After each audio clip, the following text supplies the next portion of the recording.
बड़ी खबर आ रही है, बड़ी खबर आ रही है। आईपी सिंह ने कांग्रेस को लेकर हमला बोला है। अनुराग भदौरिया, क्या आपको लगता है जो आपके प्रवक्ता ने बात बोली है उसको लेकर आप क्या कहना चाहते हैं? आपके प्रवक्ता नेता आईपी सिंह ने बोला है कि कांग्रेस को अब विचार करना होगा, अब पछतात होत क्या जब चिड़िया चुग गई खेत। देखिए, एक चीज़ तो मान के चलिए कि उत्तर प्रदेश की अगर हम बात करें तो 9 की 9 सीटों पे समाजवादी पार्टी की जीत हुई है। जीत हुई है? भारतीय जनता पार्टी 9 की 9 सीटें हारी। अरे 7 पर बीजेपी जीती है, 2 पर आप जीते हैं, कहां जी रहे हैं?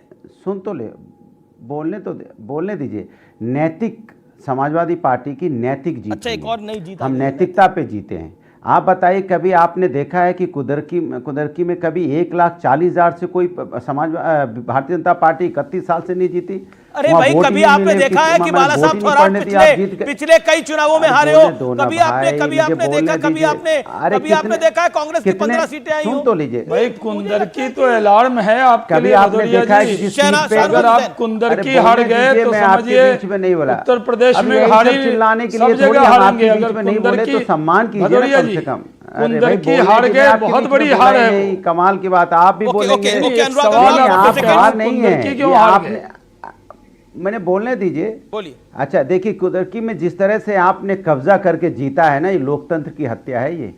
और आप जानते हैं अच्छी तरह से कि कैसे आपने जीता है। वहां तो वोट करने की आपने वोट ही नहीं करने दिया किसी को, और सब जानती है, पूरा उत्तर प्रदेश जान गया है कि कुदरकी जीतने से आपका पता चल गया कि आपने किस तरह का तांडव किया, किस तरह का आपने कब्जा करके जीता है। और मेरी बात पूरी होने, अभी बात पूरी होने दीजिए, जिस तरह से आपने सीटों पे कब्जा करके जीतना है, तो मुझे लगता है लोकतंत्र के लिए ठीक नहीं है। दूसरी बात, महाराष्ट्र में बोलने दीजिए ना, महाराष्ट्र की बात पे जो भी व्यक्ति हारता है वो इसी तरह के कारण देता है। संजय राउत हो, आप हो, ऐसा नहीं है, ऐसा नहीं है, ऐसा नहीं है। हम कोई हारता नहीं है। डे 1 से बोल रहे हैं, डे 1 से बोल रहे हैं।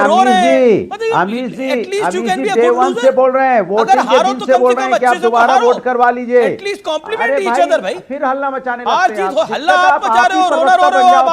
बुलाते हो आप, हमारी बात खुद ही बोल रहे हो। ओके, मैं रुक करता हूं। मुझे बोलने नहीं दे रहे आप। 40 सेकंड बोलते हो, फिर 4 सेकंड भी नहीं बोलने देते। ये तो अन्याय है। 3.5 मिनट बोला आपने, 40 सेकंड बोला तो 4 सेकंड। ओके, शाहनवाज हुसैन, ये जो रोना रोआ जा रहा है, ये पवन खेड़ा भी ने भी बयान दिया है, संजय राउत ने भी बयान दिया है, अभी अनुराग भदौरिया उसमें नए जुड़ गए हैं। हाई ईवीएम, बाई ईवीएम, देखिए एकदम साफ उद्धव ठाकरे ने नहीं दिया। अभी जब ये हार गए तो बंदूक की नोक दिखेगी, ईवीएम दिखेगा। हारने के बाद इनको तरह तरह के कारण दिखेंगे, अपने कारण दिखेंगे नहीं। उत्तर प्रदेश के अंदर अगर कुंदरकी समाजवादी पार्टी हार गई, मुस्लिम बहुल इलाके में हार गई, तो आप समझ जाइए कि अगले 27 के चुनाव में पूरी तरह समाजवादी पार्टी साफ हो जाएगी। वहां की अकलियत को भी भरोसा अब योगी जी पर है, समाजवादी पार्टी पर भरोसा नहीं रहा। भदौरिया साहब, अगर कुंदरकी हार गए तो सब कुछ खत्म हो गया आपका। अब भदौरिया, ये महाराष्ट्र से भी बड़ी हार है आपकी। जी, अब कुंदरकी हार। अनुराग भदौरिया, मैं आपके पास आता हूं, लेकिन ये क्यों मुझे बोलने दो भाई। Why this rattle continuously? Why ये क्यों इतना वीपिंग चाइल्ड की तरह पॉलिटिकल पार्टीज इस तरह से रिएक्ट कर रही है? Why? पता नहीं क्यों, क्योंकि अपना काम तो कुछ करते नहीं, आपस में तालमेलता नहीं रहती, इनका मतलब कोई समन्वय नहीं करते, और बस रास्ता ढूंढते हैं। सब एक दूसरे को निपटाने में लगे रहते हैं। विपक्षी खेमा में मैंने देखा है। लेकिन इसके साथ अमीश एक जरूर बात है, तानवा जी को बुरा लगेगा, आप इलेक्शन कमीशन का सवाल उठाइए और पूरा बीजेपी एकदम पक्ष में बोलने लगती है। ऐसा क्यों जरूरत है? हमारा ये मानना है कि इलेक्शन कमीशन की विश्वसनीयता को once and for all एक बार स्थापित कर दीजिए। अनुराग कर दीजिए। ओके, अनुराग भदौरिया, 20 सेकंड। इसलिए सतीश जी कह रहे हैं कि हम इलेक्शन कमीशन के पक्ष में नहीं बोलते, लोकतंत्र के लिए बोलते हैं। आप मेहनत करते नहीं हैं, कमीशन को भी कटघरे में कैसे खड़ा करेंगे? 30 सेकंड और दीजिए।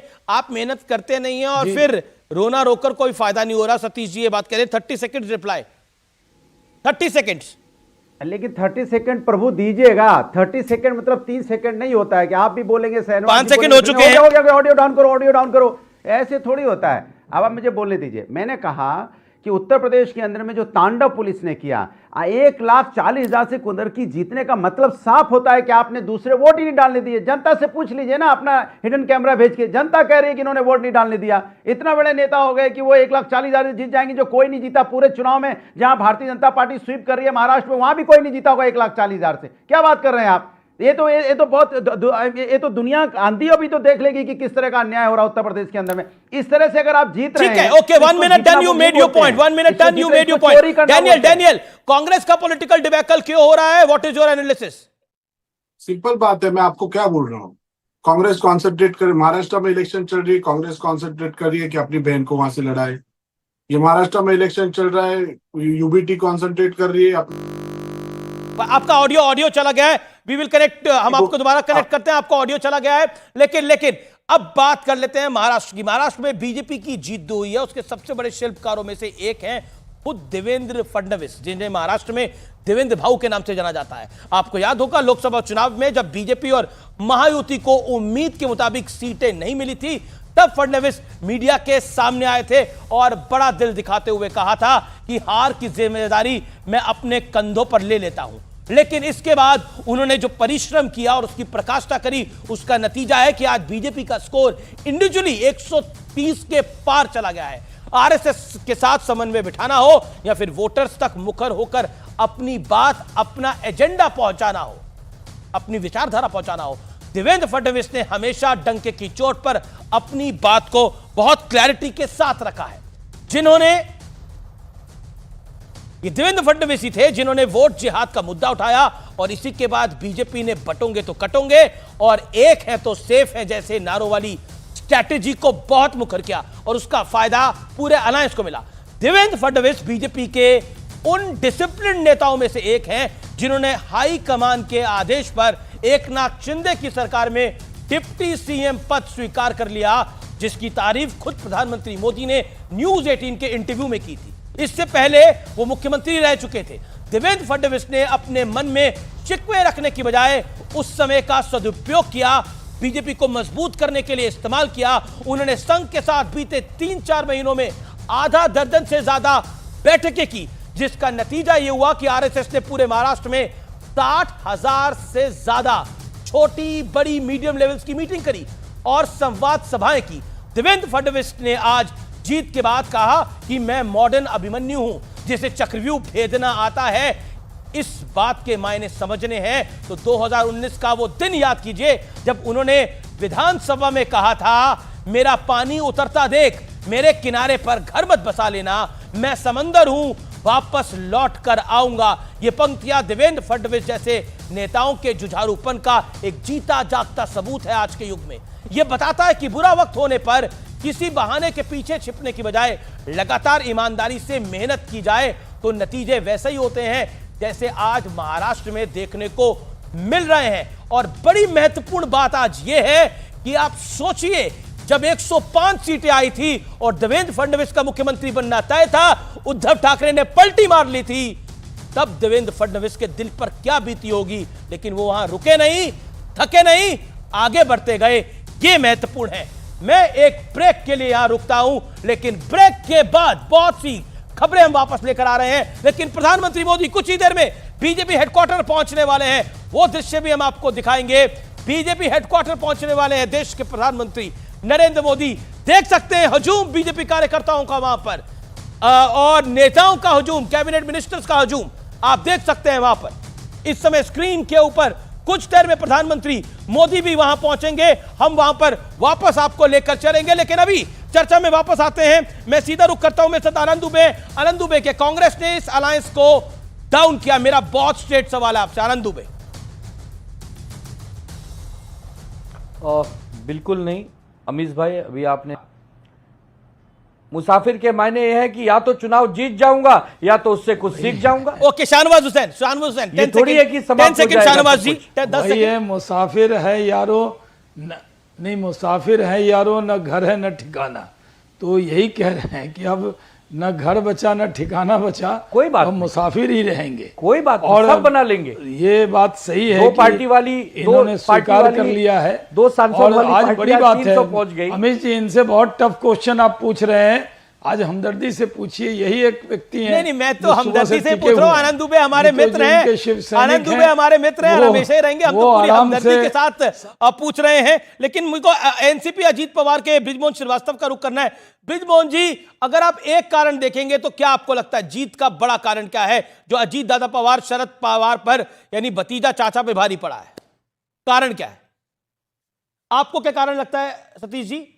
अरे भाई, वो मतलब बड़े जबरदस्त पॉलिटिकल जगलर है, इधर का उधर करने में उस्ताद है। तो आजकल लोग ऐसे ही लोगों को खोजता है। भाजपा ने उनको बढ़ाया हुआ कि अगर ये हटेगा तो बहुत डैमेज कर देगा। तो ठीक है, उनके बटो कटो का विरोध करने के बावजूद, उनका ये कहने के था अडानी भी मीटिंग में थे वगैरह वगैरह, इसके बावजूद भी उनको अघाड़ी के लिए 50 का नंबर आ गया। कांग्रेचुलेशन आपको। अघाड़ी 50 मुझे का, ऐसा ही लगता है। 50 का आंकड़ा छू रही है आनंद दुबे। अघाड़ी 50 पर पहुंच गई अरे है। सीनियर पवार का कुछ ना कोई अक्स तो जूनियर पवार में होगा ही ना। तो सुप्रिया सूले भी है फिर तो। अरे भाई, वही तो बात है, लड़ाई झगड़ा है। लेकिन तो ये ज्यादा भाई संगठन वाले आदमी है, ये इनमें संगठन वाले आदमी है। हाँ, बहुत बाएं दाएं सब ठीक है। ओके आनंद दुबे, एक कांग्रेचुलेशन। चलिए 50 का ही थे, 50 का मार्क तो आ ही गया है अघाड़ी का, हाफ सेंचुरी। अमीश भाई अघाड़ी 50 पर पहुंची है, ये भी बहुत बड़ी ब्रेकिंग न्यूज है, क्योंकि हम मायूस थे कि कम से कम 50 तो पार चलिए, करें। ये आपको 50 बधाई। भी क्यों मैं मिला? इसीलिए बताया। ऐसा भी हो क्योंकि सकता पूरे था दिन कि के अंदर 288 की 88 बीजेपी को। नेगेटिविटी में भी पॉजिटिविटी ढूंढी लेनी चाहिए आनंद भाई। और आपकी मुस्कुराहट इस इतनी बड़ी हार के बाद भी बहुत कुछ सिखाती है, बहुत कुछ बताती है। लेकिन संजय राउत ने जो बयान दिया, उस बयान से आप सहमत हैं आनंद दुबे? क्योंकि उद्धव ठाकरे तो नहीं हुए। मैंने नहीं सुना, क्या कहा? संजय राउत ने बोला कि ये कैसे हो गया, मतलब आपने नहीं सुना? सुबह से हेडलाइन है। कमाल है, आप टीवी के आदमी है, प्रवक्ता है, पार्टी के मीडिया स्ट्रेटेजिस्ट हैं। नहीं, चूंकि मैं रात में हाँ, दिन भर उन्होंने बोला डिबेट्स कि में और ये इधर-उधर साथ में कैसे नहीं हो ध्यान सकता दिया। है, ये अप्रत्याशित है, और ये कहा ये जो पूरा मामला है ईवीएम के थ्रू हुआ है, बहुत कुछ बोला उन्होंने। अमीश भाई देखिए, सबसे पहले हाथ जोड़कर जनादेश का सम्मान करता हूं। जो जिसको भी मैंडेट मिला उसको धन्यवाद भी देता हूं, बधाई भी देता हूं। जी, हम मुझे जीतते ब्रेक या के लिए हारते रुकना ही किसी- पड़ेगा अब, क्योंकि आदेश आ गया है पीसीआर से हमारे कि ब्रेक लीजिए। ब्रेक के बाद आ रहे हैं, लेकिन मोदी आ रहे हैं ब्रेक के बाद आपके सामने।